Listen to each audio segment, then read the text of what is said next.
no Evangelho de Jesus Cristo, segundo escreveu o evangelista Lucas, no capítulo de número 12, o nosso pastor já leu.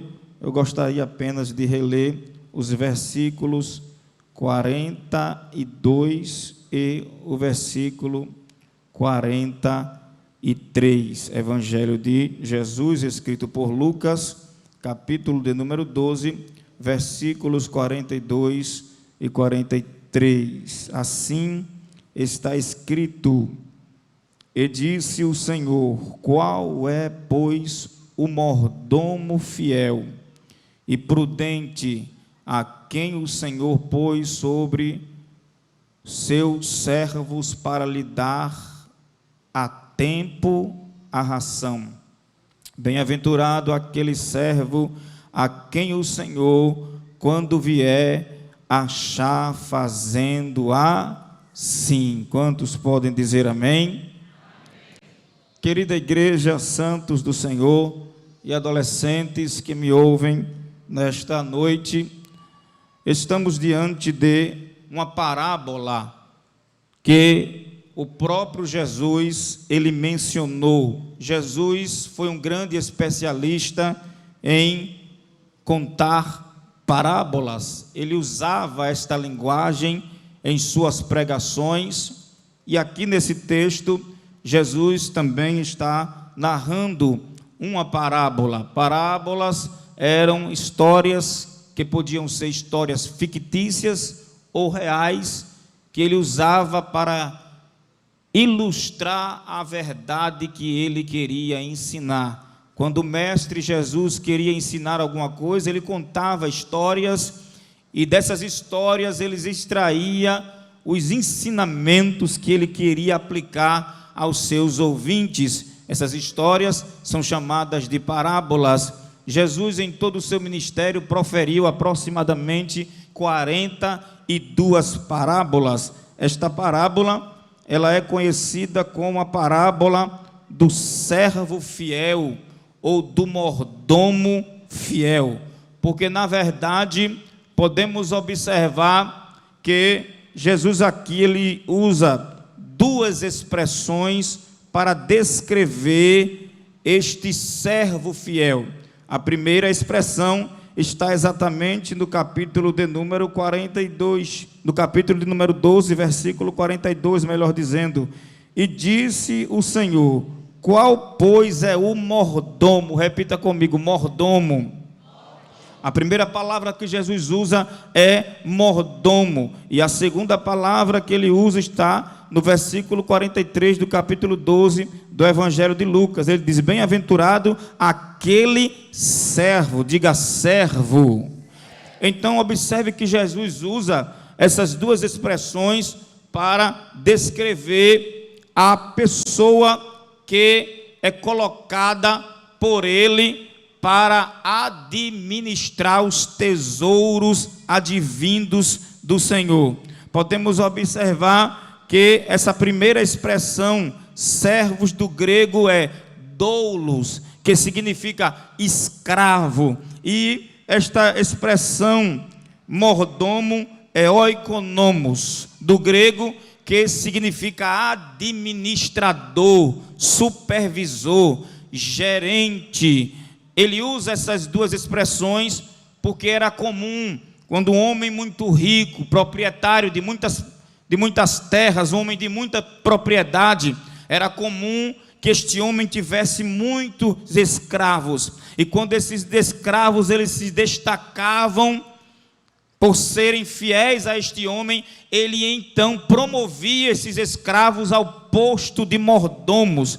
Eles colocavam esses escravos como supervisores, administradores de tudo quanto eles tinham. Nesta parábola, nós observamos Jesus falando a respeito disso. Ele diz que o homem havia ido para um lugar longínquo, um homem muito rico, e ele colocou um dos seus escravos, ele coloca como mordomo, para que ele pudesse administrar tudo aquilo que aquele homem tinha.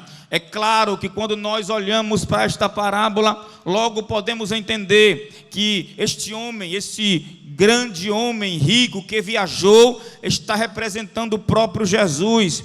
E este mordomo, este servo que se torna mordomo, ele representa cada um de nós. Ele está falando da mordomia, ele está falando do nosso serviço em administrar aquilo que o nosso Senhor deixou para nós. Nós temos um legado para administrar. E Jesus está falando acerca disso aqui. Ele está falando que todos nós somos mordomos, somos administradores das riquezas e dos tesouros do Senhor. Olhe para a pessoa que está do seu lado e diga assim: você é um administrador dos tesouros do seu Senhor. Bendito é o nome de Jesus.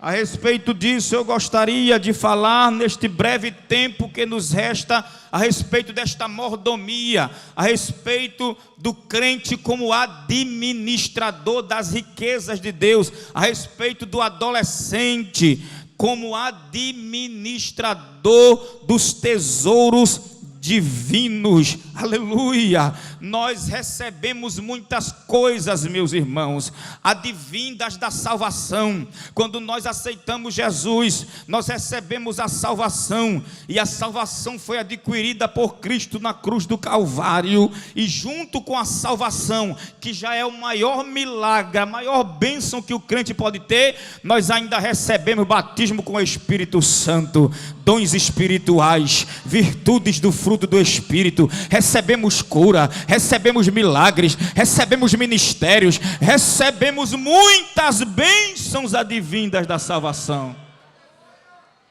E nós agora, como igreja de Cristo, temos a missão de administrarmos aquilo que o nosso Senhor, Ele voltou, Ele retornou para o céu, mas Ele disse: eu vou, mas não se turbe o vosso coração. Crede em Deus, crede também em mim. Lá na casa de papai tem muitas moradas. Se não fosse assim, eu não teria dito: eu vou preparar lugar, mas depois que eu for, eu virei outra vez. E quando eu voltar, eu quero que vocês deixem tudo arrumadinho, do jeito que eu mandei. Quero que vocês cuidem de tudo. Então eu gostaria de falar rapidamente a respeito da nossa vida como administradores das riquezas e dos tesouros do nosso Senhor, advindos da salvação. Se eu fosse colocar um tema hoje aqui para esta mensagem, seria adolescentes, repita comigo, adolescentes administrando os tesouros do Senhor. Diga amém.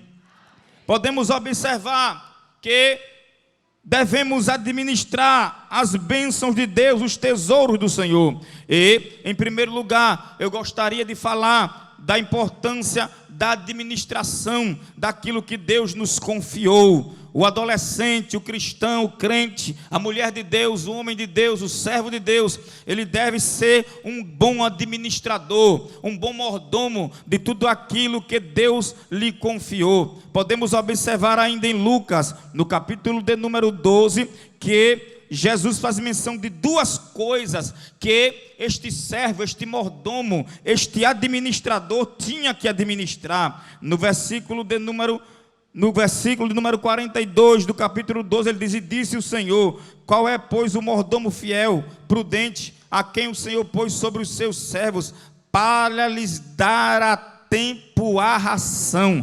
Eu observei aqui, lendo esse texto, duas coisas que ele nos diz para administrar aqui. Primeiro, diga assim: tempo.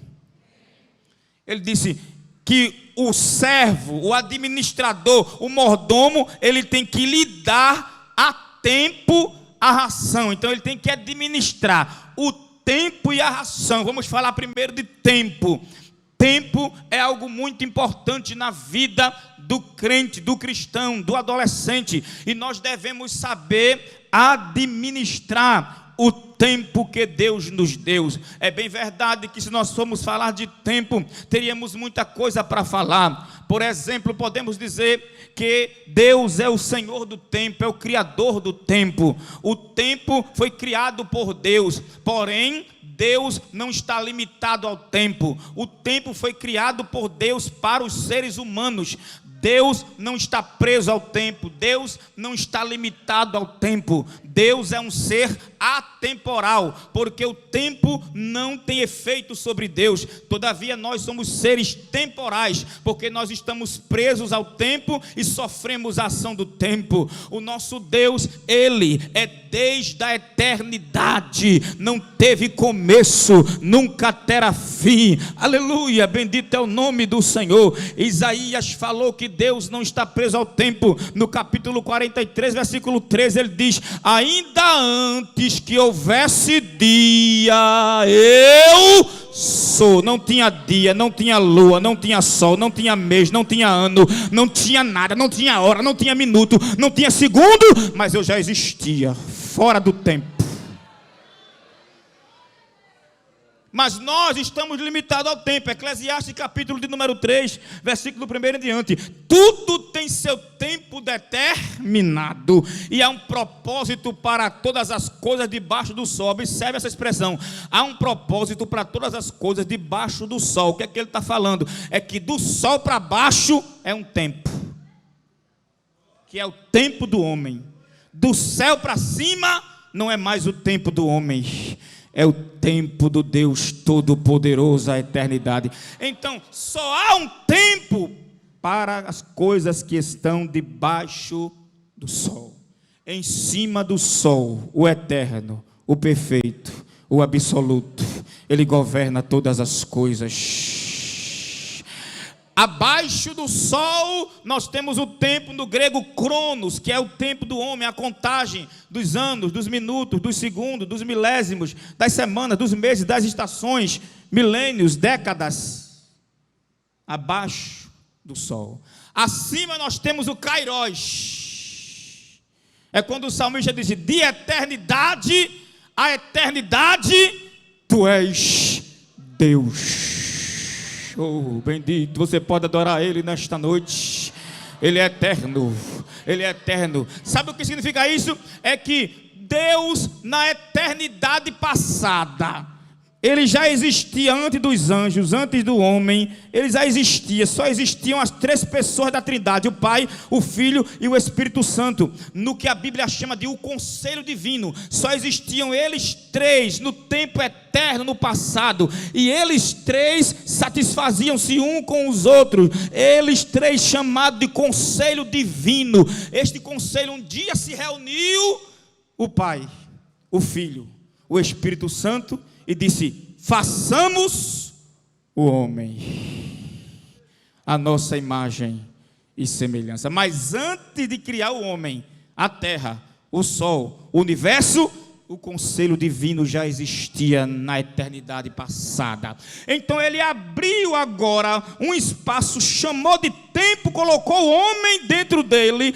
Depois que o homem sair dele, o homem entra na eternidade futura. De eternidade passada a eternidade futura, o homem está no meio, no tempo. Quando acabar o tempo, nós vamos estar na eternidade futura para sempre com Ele. De eternidade a eternidade, tu és Deus. Diga amém por isso. Então, meus irmãos, podemos observar que devemos administrar o tempo. Deus criou o tempo, nós estamos limitados ao tempo, e o adolescente precisa entender que o seu tempo deve ser devotado, o seu tempo deve ser dedicado a fazer a vontade de Deus nesta terra e agradar ao Senhor nesta terra. Abra a sua Bíblia em Efésios, no capítulo de número 5, versículo 16 e 17. Efésios, capítulo de número 5, versículos 16 e 17, diz assim: remindo o tempo, porque os dias são maus. Pelo que não sejais insensatos, mas entendei qual seja a vontade do Senhor. Olha o que Paulo está dizendo à igreja de Éfeso, remindo o tempo. Paulo está dizendo: aproveitem bem o tempo, dediquem o tempo de vocês às coisas espirituais, dediquem o tempo de vocês em buscar a Deus. Quando eu falo isso, eu entendo que é um grande desafio nos nossos dias, nós dedicarmos o nosso tempo a Deus. Afinal de contas, vivemos na época em que o entretenimento tem crescido muito, e muitos estão cada dia mais sendo estimulados a consumir o entretenimento, os filmes, as séries de TV, as novelas, as redes sociais, os jogos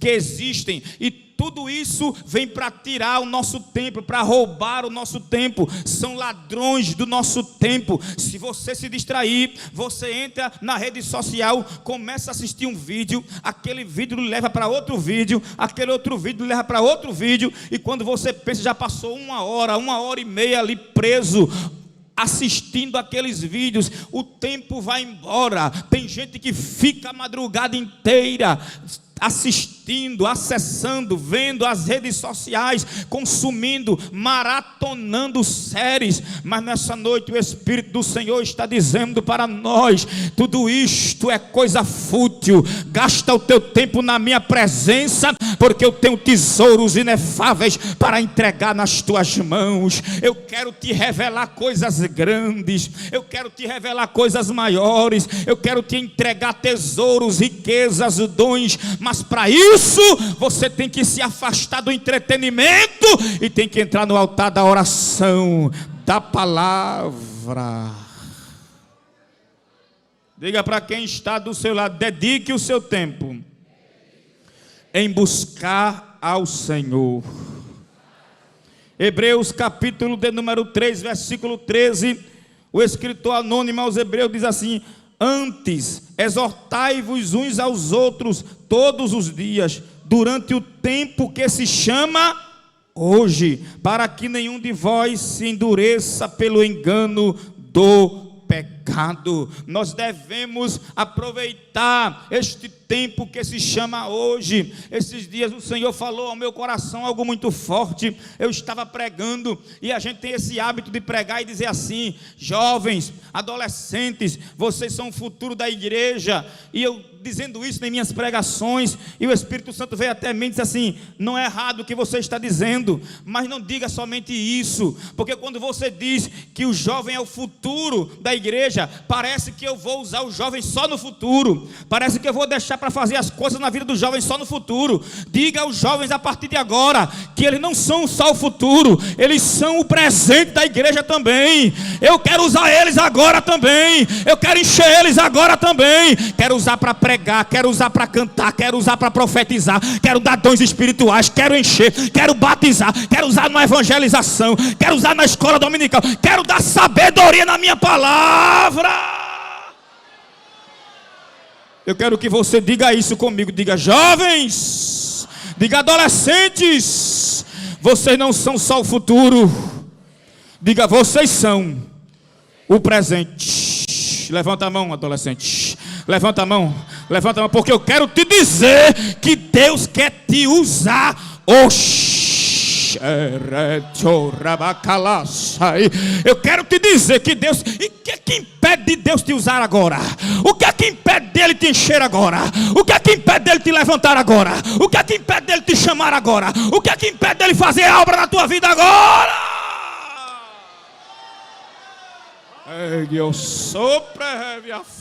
Eu me lembro quando eu era adolescente, numa igrejinha de madeira chamada Vietnã Piedade, lá no meio da lama. Quando chovia, a igreja enchia de água, de madeira, e eu era adolescente, e eu estava nos congressos, eu estava na união, mas eu nunca esperei casar, ficar maduro para Deus me usar. Eu gostava da oração, eu gostava da consagração, eu gostava do altar. Alguém dizia: esse menino nunca vai sair daqui dessa favela, nunca vai ser nada.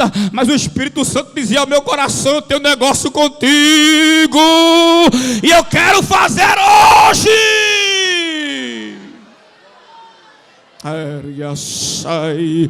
Eita, eu quero que você diga para quem está do seu lado que Deus tem contigo. Começa hoje. Eu sinto o peso desta palavra. Eu quero te encher hoje. Eu quero começar a te amadurecer hoje. Eu quero te dar dons hoje. Não espere que você fique mais velho para eu te usar, não. Eu vou te usar agora. Eu quero te usar agora. Eu quero te encher agora.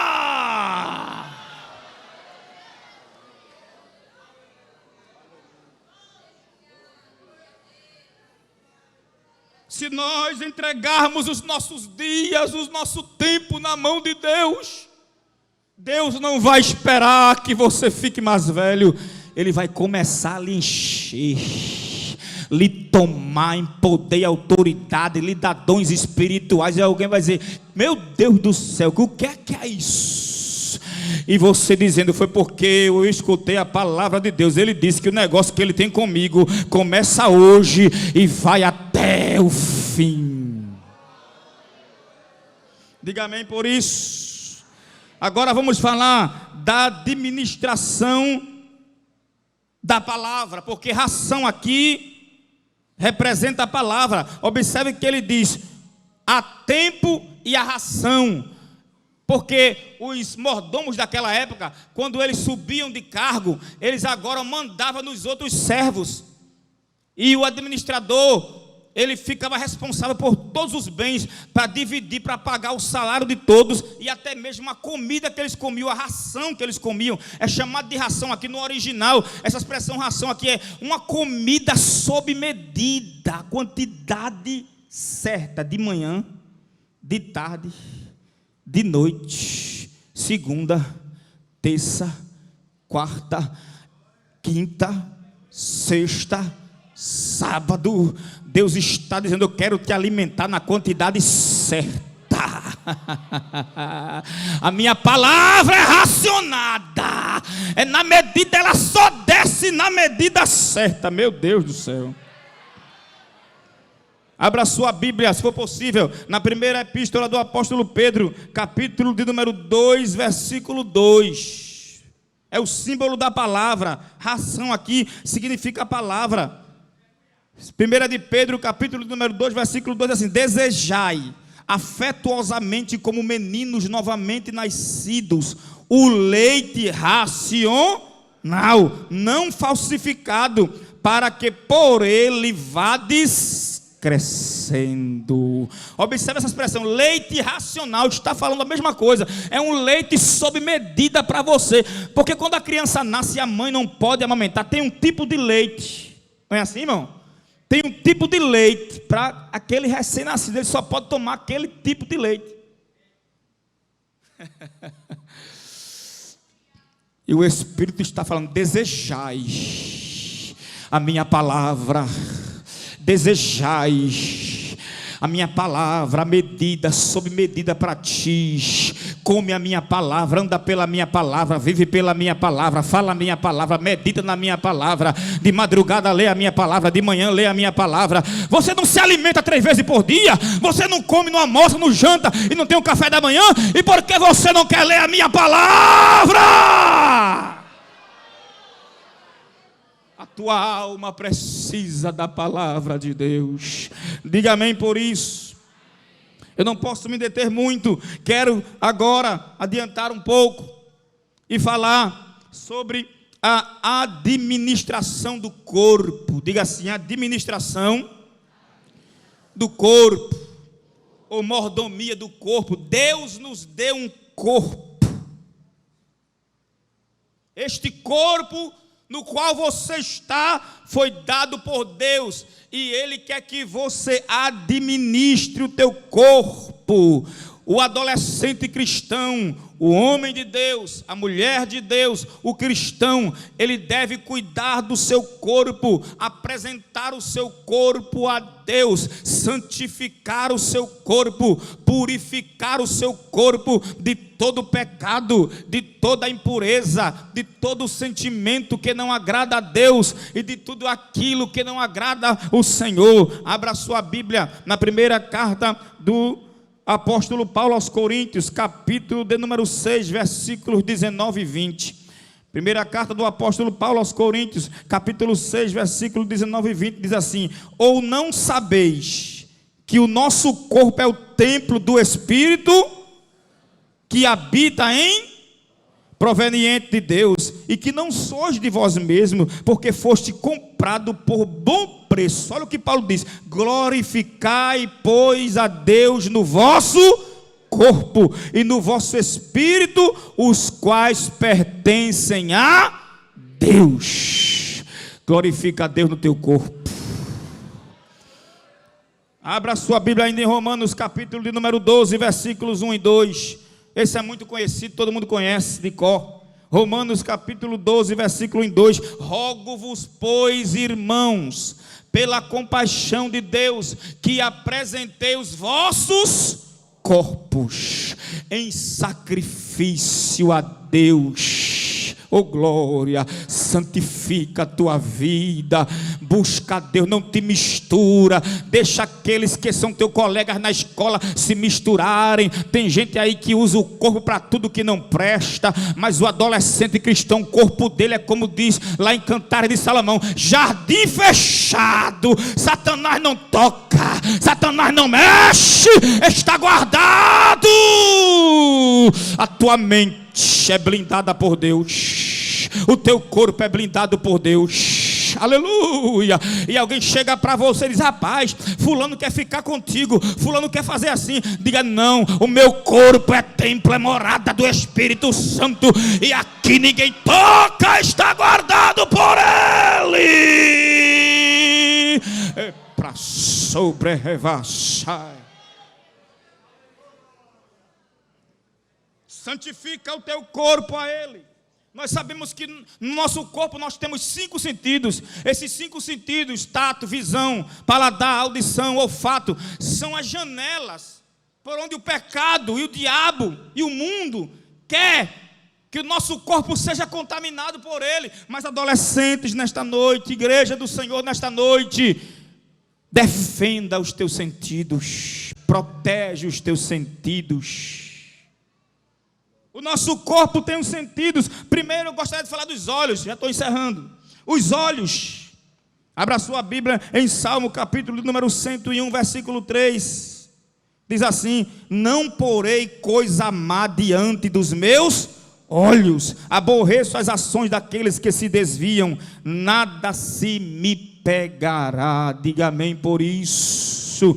Aleluia. O salmista, ele canta, ele clama a Deus, diz assim: Deus, eu não porei coisa má diante dos teus olhos. Cuidado com o que você está vendo, não deixa que os teus olhos vejam coisas erradas. Aleluia. Se tu colocares os teus olhos em Deus, firmados em Deus, se tu purificares os teus olhos, cuidado com as séries que você assiste, cuidado com os vídeos no TikTok, no Instagram, no YouTube, cuidado com as coisas que você vê, que você acessa. Teus olhos são de Deus, purifica a tua visão espiritual. Mateus capítulo 6, versículo 22 e 23 diz assim: a candeia do corpo são os olhos, de sorte que se os teus olhos foram bons, todo o teu corpo terá luz. Se porém os teus olhos forem maus, o teu corpo será tenebroso. Se, portanto, a luz que há em ti são trevas, quão grandes serão tais trevas. Deus, quando chama alguém, Ele sempre abre a visão espiritual. E nesta noite eu quero profetizar que Deus está abrindo a tua visão espiritual aqui nesta noite. Você crê? Quem crê? Quem crê? Quem crê? Quando ele quis chamar Moisés, ele acendeu a sarça, aleluia, pegando fogo. Aí Moisés estava de costa para a sarça. Aí Moisés assim: eu me virarei e olharei para lá e verei esta tão grande visão. Ele abrindo os olhos espirituais de Moisés. Jeremias disse: o que tu vês, Jeremias? Ele disse: eu estou vendo uma vara de amendoeira. Viste bem, porque eu velo sobre a minha palavra para a cumprir. Isaías disse, no ano em que morreu o rei Uzias, capítulo 6: eu vi o Senhor.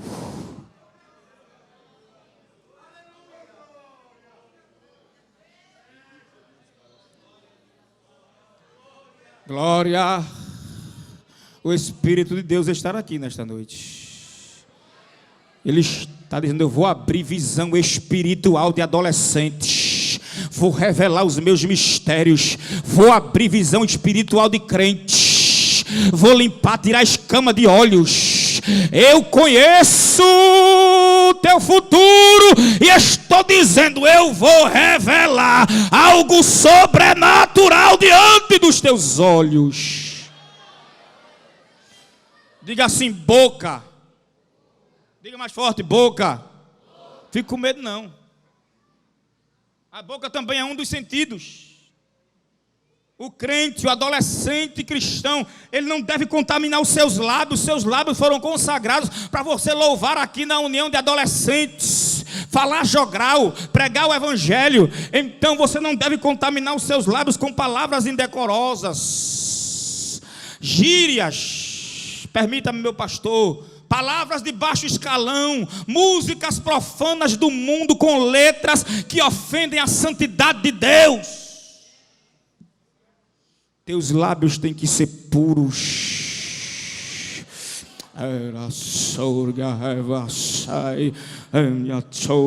Salmo 19, versículo 14 diz assim: sejam agradáveis as palavras da minha boca e a meditação do meu coração perante a tua face, Senhor, rocha minha e libertador meu. Salmo 141, versículo 3 diz: põe, ó Senhor, um guarda na minha boca. Levanta a tua mão, levanta a tua mão, curva a cabeça e faz essa oração. Diga assim: põe, ó Senhor, um guarda na minha boca. O salmista diz: tem hora que eu não consigo controlar a minha boca, Jeová, mas coloca um guarda nela. Quando for falar aquilo que não te agrada, fecha essa boca, que ela só se abra para adorar, para glorificar, para exaltar, para enaltecer, para falar em mistério com Ele.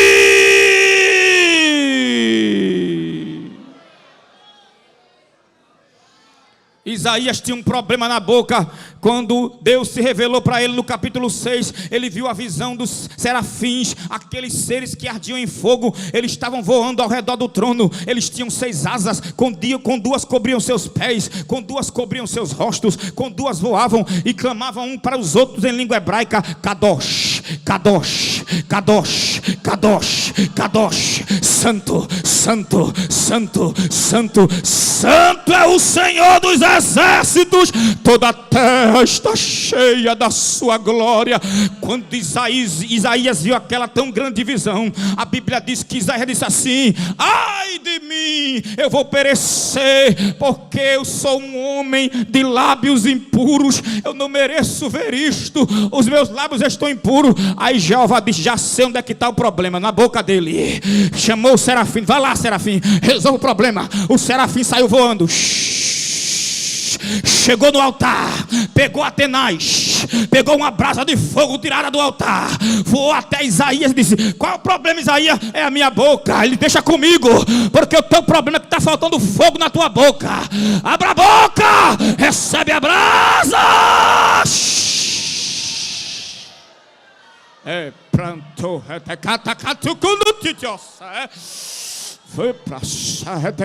Deus vai colocar fogo hoje aqui na boca de alguém. Deus vai sinta gosto de fogo na boca.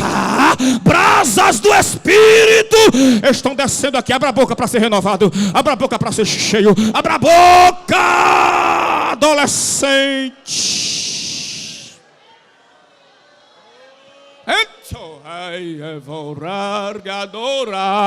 Eita, que eu quero fazer um ato profético aqui nesta noite. Cada adolescente, e os irmãos também, aponte para a boca de quem está do seu lado. Aponte com o dedo assim, para a boca de quem está do seu lado. Aponte para a boca, aponte.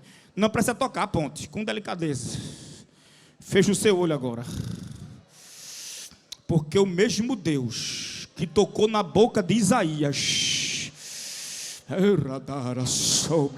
estar aqui na matriz de Jaboatão nesta noite. Fecha o teu olho, aponta o dedo e profetiza assim: receba brasas de fogo na tua boca.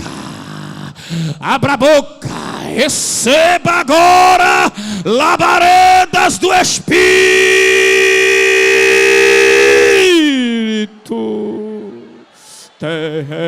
Abra a boca, seja renovado, seja cheio. O Espírito Santo te toma, o Espírito Santo te enche. Deus está renovando adolescentes e está dizendo: eu vou te encher com fogo, porque o que eu tenho contigo começa hoje. A chamada começa hoje, o mistério começa hoje. Eu vou derramar a minha glória. Ei, eu vou derramar os meus tesouros sobre ti. Eu estou depositando os meus tesouros sobre a tua vida. Abra a boca, porque eu quero te encher da minha glória.